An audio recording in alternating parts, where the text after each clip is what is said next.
Midnight Gaming Emporium, and I'm with Jacob Carver from the Butcher Shop. And today we're doing part 2 of a little horror video game / movie. The first one was Mortal Kombat, which we both enjoyed. Now this time we decided to do something, a movie neither of us saw before, we heard about, and a game we really don't know too much about, but I have it in my collection, was Sweet Home from Capcom. A old JRPG for the 8-bit Famicom. Never came to the US, just like the movie. Japanese only release. Yep.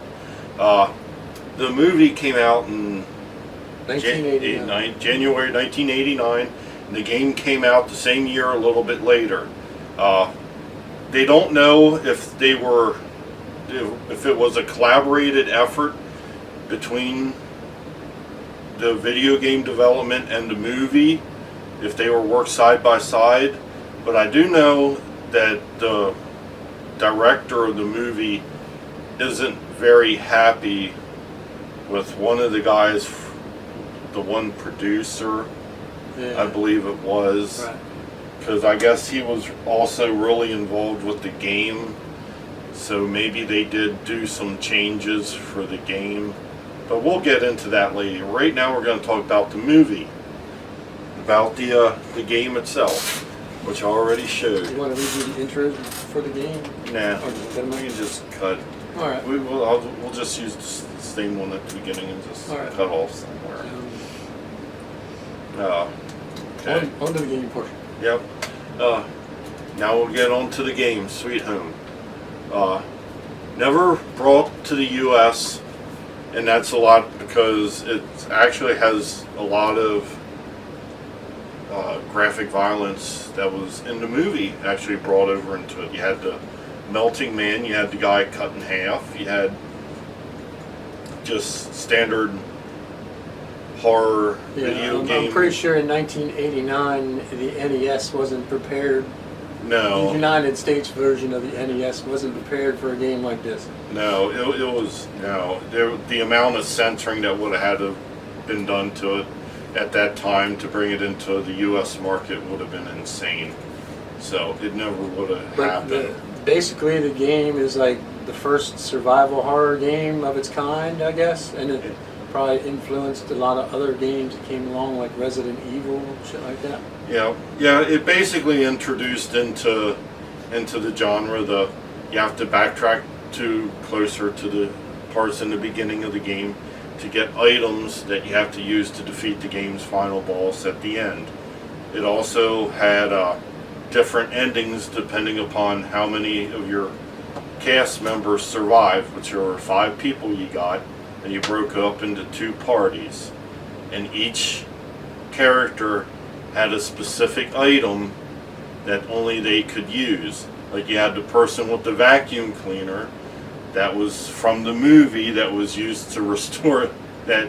In the movie you just used the vacuum, but you just used the vacuum cleaner to restore art, which is comical in its own. Then you had a guy who had a lighter. You had somebody that had a key that magically they just had a key that could unlock everything in the mansion apparently. Another person with a med kit, and a guy with a camera. Now, some of the people that worked at Capcom that worked on this later went on to work on Resident Evil. One of the things that came up was in the original Resident Evil game, Jill was proficient at lockpicking. Chris had a lighter, and Rebecca could heal people. So that was like 3 characters oddly directly related with abilities that was in this game. Now you can also go with the whole vacuum cleaner thing with Luigi's Mansion. That Nintendo flat out stole that. So it could be for that. The game in the beginning is very difficult. You basically can only carry 4 items. Your main item that you use, like your vacuum cleaner, camera, a weapon, and then only 2 other items. So like Resident Evil, it has very limited inventory space. The music is very horror related. It really sets up, like whenever you go into battles, it really sets up the theme, really brings it home, and then the enemy appears just like in a horror film. They really use the sound effects for that.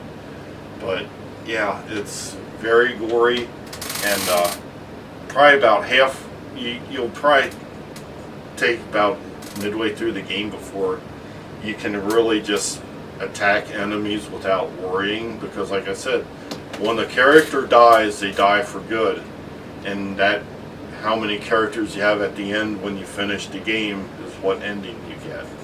Now, there's a United States release, like an emulator release of this game? Yes. The best way to play it in the United States is through an emulator with a translation patch.